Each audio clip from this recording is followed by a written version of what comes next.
नमस्ते दोस्तों, क्या आपने कभी सोचा है कि हमारे देश को चलाने वाली असली पावर किसके पास होती है?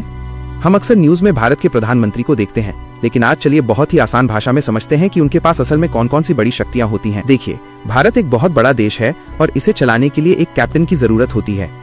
भारत के प्रधानमंत्री वही कैप्टन है।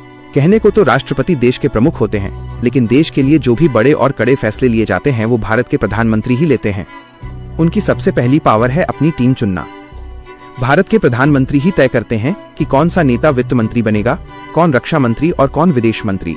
वे अपनी इस टीम यानी कैबिनेट के बॉस होते हैं और अगर कोई मंत्री ठीक से काम ना करे तो वे उसे बदल भी सकते हैं।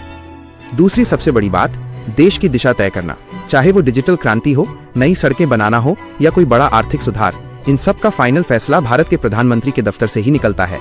संसद के अंदर भी वे सरकार की तरफ से मुख्य चेहरा होते हैं और हर मुश्किल सवाल का जवाब देना उनकी जिम्मेदारी होती है। तीसरी पावर जानकर आप हैरान रह जाएंगे।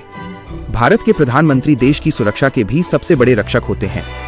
परमाणु हथियारों के इस्तेमाल का अधिकार हो या सेना से जुड़े बड़े रणनीतिक फैसले, भारत के प्रधानमंत्री की मंजूरी के बिना कुछ नहीं होता। अंतर्राष्ट्रीय मंच पर जब वे दुनिया के बड़े नेताओं से मिलते हैं तो वो सिर्फ एक इंसान नहीं बल्कि 140 करोड़ भारतीयों की उम्मीद और ताकत बनकर जाते हैं। तो सीधा सा मतलब ये है कि भारत के प्रधानमंत्री वो धुरी हैं जिनके बिना सरकार की गाड़ी नहीं चल सकती। उम्मीद है कि अब आप भारत के प्रधानमंत्री की शक्तियों को अच्छे से समझ गए होंगे।